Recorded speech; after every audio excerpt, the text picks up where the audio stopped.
Good morning students. Today we are going to start the chapter number 4 and the name of the chapter is atoms, molecules and radicals. Atoms and molecules के बारे में हम लोग पहले पढ़े थे. Definition of atoms, definition of molecules ये भी हम जानते हैं. पर ये जो radicals है ये एक न्यू वर्ड है और इसके बारे में हम जानेंगे इस चैप्टर में. You know that matter is made of teeny particles called molecules. जिस स्मॉल पार्टिकल से एक मैटर बना हुआ होता है उसको हम क्या कहते हैं? मॉलिक्यूल कहते हैं. और मॉलिक्यूल जिस स्मॉल पार्टिकल से बना हुआ होता है उसको हम क्या कहते हैं? एटम कहते हैं. तो एटम से क्या होता है? मॉलिक्यूल होता है. और मॉलिक्यूल से क्या होता है? मैटर होता है. एटम से मॉलिक्यूल होता है इसलिए एटम को हम क्या कहते हैं? Building blocks of matter. Matter का बिल्डिंग ब्लॉक्स. क्योंकि एटम नहीं होगा तो मॉलिक्यूल नहीं फॉर्म होगा और मॉलिक्यूल फॉर्म नहीं होगा तो मैटर नहीं होगा. तो इसलिए एटम्स को हम क्या कहते हैं? मैटर का building blocks. Atoms from molecules and often another kind of entity. अब मॉलिक्यूल कैसे फॉर्म होता है? एटम से फॉर्म होता है. कभी कभी एटम्स एक डिफरेंट काइंड ऑफ एंटिटी भी फॉर्म करता है जिसको हम क्या कहते हैं? रेडिकल्स कहते हैं. अब रेडिकल्स क्या है, इसका डेफिनेशन क्या है, ये हम आगे जानेंगे. In this chapter, we will study how atoms, molecules and radicals constitute matter. In this chapter में हम लोग क्या जानेंगे? कैसे atoms, molecules and radicals ये सब एक matter फॉर्म करता है. तो फिर से हम atoms and molecules क्या है फिर से हम देखेंगे. क्या है atoms? If we keep dividing a given mass of an element, we will finally get an indivisible part that has all the properties of that element. अगर हम एक एलिमेंट को डिवाइड करेंगे तो क्या होगा? बहुत सारे स्मॉल पार्ट मिलेगा. अब डिवाइड करते करते एक टाइम आएगा जब एक स्मॉल पार्ट मिलेगा जिससे हम इस एलिमेंट को आगे डिवाइड नहीं कर सकते. वो सबसे स्मॉल पार्ट होगा और वो क्या होगा? इनडिविजिबल होगा. उसको हम देख भी नहीं सकते हैं और उसको हम फर्दर डिवाइड नहीं कर सकते. सबसे स्मॉल होगा. तो ये स्मॉल पार्ट को हम क्या कहते हैं? एटम्स कहते हैं. और एटम्स के अंदर क्या होता है? एलिमेंट का जितना प्रॉपर्टी होता है, जितने सारे प्रॉपर्टी होता है वो भी एटम्स के अंदर होता है. Such an indivisible part is called an atom. और ये इनडिविजिबल पार्ट को हम क्या कहते हैं? एटम कहते हैं. और एटम को हम फर्दर डिवाइड नहीं कर सकते. सबसे स्मॉल पार्ट होगा एलिमेंट का. It is the atoms that take part in a chemical reaction. और केमिकल जब एक एलिमेंट केमिकल रिएक्शन में भाग लेता है तो एलिमेंट का कौन सा पार्ट भाग लेता है? एटम भाग लेता है. तो एटम का डेफिनेशन क्या होगा? An atom is the smallest part of an element that takes part in a chemical reaction. Atom क्या है? एलिमेंट का स्मॉलेस्ट पार्ट है जो केमिकल रिएक्शन में भाग लेता है. Thus the properties of an element depend upon the atoms constituting the element. तो एलिमेंट का प्रॉपर्टी किसके ऊपर डिपेंड करेगा? एटम के ऊपर. एलिमेंट जिस तरह का एटम से बना होता है उसके ऊपर डिपेंड करता है एलिमेंट का प्रॉपर्टी. और next topic is valency. Valency क्या है? Combining capacity of an element. The combining capacity of an element with other element is known as is valency. एक एलिमेंट दूसरे एलिमेंट के साथ कॉम्बाइन करने के लिए जो कैपेसिटी होता है उसको हम क्या कहते हैं? उसका वैलेंसी कहते हैं. Now the valency of hydrogen is considered to be 1. तो हाइड्रोजन का वैलेंसी कितना है? 1 है. मतलब हाइड्रोजन का कॉम्बाइनिंग कैपेसिटी है 1. Therefore the valency of an element is given by the number of hydrogen atoms that combine with 1 atom of the element. तो कोई भी एलिमेंट का वैलेंसी क्या होगा? कोई भी the valency of element is given by कोई भी एलिमेंट का वैलेंसी होगा उस एलिमेंट का एक एटम्स जितना हाइड्रोजन एटम के साथ कंबाइन करेगा वो होगा उस एलिमेंट का वैलेंसी. हाइड्रोजन का वैलेंसी 1 होता है इसलिए कोई भी एलिमेंट का वैलेंसी क्या होगा? कोई भी एलिमेंट का 1 एटम जितना हाइड्रोजन एटम के साथ कंबाइन करेगा वो होगा उस एलिमेंट का वैलेंसी. और हम ये भी बोल सकते हैं it is also given by the number of hydrogen atoms then an atom of an element replaces in a compound.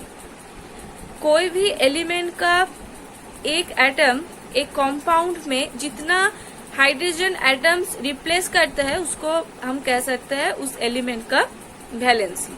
तो एक हम बोल सकते हैं कोई भी एलिमेंट का एक एटम जितना हाइड्रोजन एटम के साथ कंबाइन करता है वो होता है उस एलिमेंट का वैलेंसी. या तो एलिमेंट का एक एटम एक कॉम्पाउंड से जितना हाइड्रोजन एटम्स को रिप्लेस कर सकता है वो होगा उस एलिमेंट का वैलेंसी. अब टाइप ऑफ वैलेंसी. जिसका वैलेंसी 1 होगा उसको हम कहते हैं मोनोवैलेंट. जिसका वैलेंसी 2 होगा उसको हम कहते हैं डाइवैलेंट, जिसका वैलेंसी 3 होगा उसको हम कहते हैं ट्राइवैलेंट, एंड जिसका वैलेंसी 4 होगा उसको हम कहते हैं टेट्रावैलेंट। अब 1 atom of chlorine combines with 1 atom of hydrogen to form 1 molecule of hydrogen chloride। Hydrogen का एक एटम क्लोरीन का एक एटम के साथ कॉम्बाइन करके क्या फॉर्म होता है? हाइड्रोजन क्लोराइड फॉर्म होता है। So the valency of chlorine is 1। तो क्लोरीन का वैलेंसी क्या होगा? 1 होगा, क्योंकि ये हाइड्रोजन की 1 एटम के साथ कॉम्बाइन करता है, इसलिए क्लोरीन का वैलेंसी क्या होगा? 1 होगा। कोई भी एलिमेंट का एक एटम जितना हाइड्रोजन एटम के साथ कॉम्बाइन करेगा वो होगा उसका वैलेंसी। तो यहाँ पर क्लोरीन का एक एटम हाइड्रोजन के एक एटम के साथ कॉम्बाइन कर रहा है, इसलिए क्लोरीन का वैलेंसी क्या होगा? 1 हो जाएगा। So the valency of the chlorine is 1। On the other hand an atom of zinc displaces 2 atoms of hydrogen from an acid। अब जिंक क्या कर रहा है? एक एसिड से 2 हाइड्रोजन एटम्स को डिस्प्लेस कर रहे हैं, इसलिए जिंक का वैलेंसी क्या होगा? 2 होगा, क्योंकि जिंक एक कंपाउंड से 2 हाइड्रोजन एटम को डिस्प्लेस कर रहे हैं, इसलिए जिंक का वैलेंसी होगा 2। तो वैलेंसी का डेफिनेशन क्या होगा? एक होगा, एक कोई भी एलिमेंट का एक एटम जितना हाइड्रोजन एटम के साथ कंबाइन करेगा वो होगा उसका वैलेंसी, या तो कोई भी एलिमेंट का एक एटम एक कंपाउंड से जितना हाइड्रोजन एटम्स को डिस्प्लेस करेगा वो होगा उस एलिमेंट का valency. Elements with valencies 1, 2, 3, etc. are said to be monovalent, divalent, trivalent, and so on. The valencies of the same common elements are given in table। आप देखो टेबल है, इस टेबल में एग्जाम्पल है कौन कौन सा एलिमेंट मोनोवैलेंट है, कौन सा एलिमेंट डाइवैलेंट, कौन सा एलिमेंट ट्राइवैलेंट एंड कौन सा एलिमेंट टेट्रावैलेंट है। तो मोनोवैलेंट कौन कौन है? Hydrogen, fluorine, chlorine, bromine, iodine, sodium, potassium, ये सब है मोनोवैलेंट। मतलब इसका कॉम्बाइनिंग कैपेसिटी क्या होता है? 1 होता है। कोई भी एलिमेंट अगर ये सब एलिमेंट से रिएक्शन करेगा तो क्या होगा? ऑलवेज 1 एटम्स कंबाइन करता है उस एलिमेंट के एटम के साथ, इसलिए ये सब होगा मोनोवैलेंट। डाइवैलेंट का एग्जाम्पल क्या होगा? Oxygen, sulphur, magnesium, calcium, zinc. Trivalent का एग्जाम्पल नाइट्रोजन, एल्यूमिनियम। टेट्रावैलेंट का है कार्बन एंड सिलिकॉन। मोनोवैलेंट मतलब वैलेंसीज है 1, डाइवैलेंट मतलब वैलेंसी है 2, ट्राइवैलेंट मतलब वैलेंसी है 3 एंड टेट्रावैलेंट मतलब वैलेंसी है 4। तो ये सब याद रखना होगा, मोनोवैलेंट क्या है, डाइवैलेंट क्या है, इसका डेफिनेशन और इसका एग्जाम्पल भी याद रखना होगा। कौन कौन एलिमेंट मोनोवैलेंट है, कौन कौन सा एलिमेंट डाइवैलेंट, कौन कौन सा एलिमेंट ट्राइवैलेंट एंड कौन कौन सा एलिमेंट है टेट्रावैलेंट। तो वैलेंसी क्या होगा? कोई भी एलिमेंट का एक एटम जितना हाइड्रोजन एटम के साथ कंबाइन करेगा वो होगा उस एलिमेंट का वैलेंसी। अगर कोई भी एलिमेंट का एक एटम हाइड्रोजन का 2 एटम के साथ कंबाइन करता है तो उस एलिमेंट का वैलेंसी क्या होगा? 2 हो जाएगा। अगर 3 हाइड्रोजन एटम के साथ कंबाइन करता है तो उसका वैलेंसी क्या हो जाएगा? 3 हो जाएगा। सिमिलरली अगर एक एलिमेंट का एक एटम एक कंपाउंड से जितना हाइड्रोजन एटम को डिस्प्लेस करेगा वो होगा उसका वैलेंसी। अगर कोई भी एलिमेंट का एक एटम एक कंपाउंड से 2 हाइड्रोजन एटम्स को डिस्प्लेस करता है तो उसका वैलेंसी क्या हो जाएगा? 2 हो जाएगा। तो ये था वैलेंसी, और जिसका वैलेंसी 1 होगा वो क्या हो जाएगा? मोनोवैलेंट हो जाएगा। जिसका 2 है वो डाइवैलेंट, जिसका 3 है वैलेंसी वो ट्राइवैलेंट, और जिसका 4 है वो हो जाएगा टेट्रावैलेंट, और उसका एग्जाम्पल भी है। तो ये सब याद रखना होगा।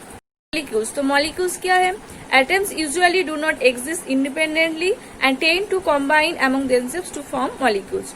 जो एलिमेंट का जो एटम होता है वो इंडिपेंडेंटली एग्जिस्ट नहीं करता है, एक दूसरे के ऊपर डिपेंड करता है। तो इसलिए एक एटम उस एलिमेंट का दूसरे एटम के साथ कॉम्बाइन करके क्या होता है? मॉलिक्यूल फॉर्म होता है। तो मॉलिक्यूल का डेफिनेशन क्या होगा? A molecule is the smallest part of an element और a compound that can exist independently. Molecule एक एलिमेंट या एक कंपाउंड का स्मॉलेस्ट पार्ट होता है जो इंडिपेंडेंटली एग्जिस्ट करता है। तो ये होता है difference between atoms and molecule में। एटम क्या होता है, atoms can not exist independently, atom independently exist नहीं कर सकता है, पर molecules can exist independently, molecule independently exist कर सकते हैं। Now, when an atom of an element combines with another atoms of the same element, a molecule of the element is formed. जब एक एलिमेंट का एक एटम उस element का दूसरे एटम के साथ कंबाइन करता है तो क्या होता है, एलिमेंट का एक मॉलिक्यूल फॉर्म होता है। For example, 2 atoms of hydrogen, oxygen और nitrogen combine to form a molecule of the element. जब हाइड्रोजन का एक एटम हाइड्रोजन का दूसरे एटम के साथ कॉम्बाइन करता है तो क्या होता है, हाइड्रोजन का मॉलिक्यूल फॉर्म होता है। वैसे ऑक्सीजन का एक एटम जब ऑक्सीजन का दूसरे एटम के साथ कॉम्बाइन करता है तो क्या होता है, ऑक्सीजन का एक मॉलिक्यूल फॉर्म होता है। But a molecule of a noble gas, पर नोबेल गैस में जो मॉलिक्यूल होता है contains only 1 atom of the element. Noble gas का जो मॉलिक्यूल होता है वो ओनली 1 एटम कैरी करता है। नोबेल गैस क्या होता है, जो केमिकली इनएक्टिव होता है, केमिकल रिएक्शन में भाग नहीं लेता है, वो होता है नोबेल गैस। और इसका एग्जाम्पल क्या होगा, हीलियम, नियन, आर्गन, क्रिप्टन और जेनन, ये सब है नोबेल गैस। और ये नोबेल गैस का जो मॉलिक्यूल होता है, मॉलिक्यूल में क्या होता है, ओनली 1 एटम होता है। When a noble gas atom exist independently, और नोबेल गैस का जो एटम है वो इंडिपेंडेंटली एग्जिस्ट कर सकता है। For example, in a sample of the gas it is called a molecule.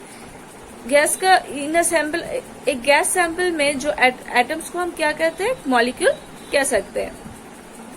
When atoms of 2 or more elements combine along themselves, a molecule of a compound results. जब एक element का atoms दूसरे element का atom के साथ combine करता है तो क्या होता है, कॉम्पाउंड का मॉलिक्यूल फॉर्म होता है। For example, 2 atoms of hydrogen combined with 1 atom of oxygen to form a molecule of water. जब हाइड्रोजन का 2 एटम्स ऑक्सीजन का एक एटम के साथ कॉम्बाइन करता है तो क्या होता है, वाटर का मॉलिक्यूल फॉर्म होता है। वाटर क्या है, वाटर एक कंपाउंड है और जो वाटर का जो फॉर्मूला होता है H2O, ये क्या होगा, वाटर का एक मॉलिक्यूल होगा। इसमें क्या होता है, हाइड्रोजन का 2 एटम्स होता है, ऑक्सीजन के 1 एटम्स कॉम्बाइन करके वाटर का मॉलिक्यूल फॉर्म होता है। Now our next topic is molecules are represented by formula. Molecules को रिप्रेजेंट करने के लिए हम फॉर्मूला यूज करते हैं। A molecule of an element और a compound is represented by a formula. कोई भी एलिमेंट या कंपाउंड में जो मॉलिक्यूल होता है, मॉलिक्यूल को रिप्रेजेंट करने के लिए हम क्या यूज करते हैं, फॉर्मूला यूज करते हैं। A formula directly gives the number of atoms of the same or different elements present in the molecule. Molecule का जो फॉर्मूला होता है, फॉर्मूला से हम देख सकते हैं मॉलिक्यूल्स के अंदर कितना एटम होता है। The number of atoms contained in a molecule of an element or a compound is called its atomicity. एक एलिमेंट या एक कंपाउंड के अंदर जो मॉलिक्यूल होता है, मॉलिक्यूल के अंदर जितना एटम्स होता है, नंबर ऑफ एटम्स को हम क्या कहते हैं, एटोमिसिटी कहते हैं। अगर मॉलिक्यूल्स के अंदर 1 एटम्स होगा तो उसका एटोमिसिटी क्या हो जाएगा, 1 हो जाएगा। अगर मॉलिक्यूल के अंदर 2 एटम्स होगा तो उसका एटोमिसिटी क्या हो जाएगा, 2 हो जाएगा। अगर 3 एटम होगा मॉलिक्यूल्स के अंदर तो उसका एटोमिसिटी क्या हो जाएगा, 3 हो जाएगा। तो नंबर ऑफ एटम्स जितना होगा मॉलिक्यूल्स के अंदर उसको हम क्या कहते हैं, एटोमिसिटी कहते हैं। तो ऐसे ही अगर मॉलिक्यूल्स के अंदर 1 एटम होगा, नंबर ऑफ एटम्स अगर 1 होगा तो उसको हम क्या कहते हैं, मोनो एटोमिक कहते हैं, मोनो एटोमिक कहते हैं। अगर मॉलिक्यूल्स के अंदर 2 एटम्स होगा, नंबर ऑफ एटम्स अगर 2 होगा तो उसको हम क्या कहते हैं, डाई एटोमिक कहते हैं। अगर मॉलिक्यूल्स के अंदर 3 एटम्स होगा, नंबर ऑफ एटम्स अगर 3 होगा तो उसको हम क्या कहते हैं, ट्राई एटोमिक कहते हैं। अगर मॉलिक्यूल्स के अंदर 2 से ज्यादा एटम्स होगा तो उसको हम क्या कहते हैं, पॉली एटोमिक कहते हैं। तो 4 टाइप्स का होता है। नंबर 1 मोनो एटोमिक, अगर नंबर ऑफ एटम्स 1 होगा। डाई एटोमिक, अगर नंबर ऑफ एटम्स 2 होगा। ट्राई एटोमिक, अगर नंबर ऑफ एटम्स 3 होगा। और पॉली एटोमिक, अगर नंबर ऑफ एटम्स 2 से ज्यादा होगा तो हो जाएगा पॉली एटोमिक। तो आप इसका एग्जाम्पल भी है, mono atomic, diatomic, ट्राइएटोमिक and polyatomic कौन कौन सा है, इसका एग्जाम्पल भी है।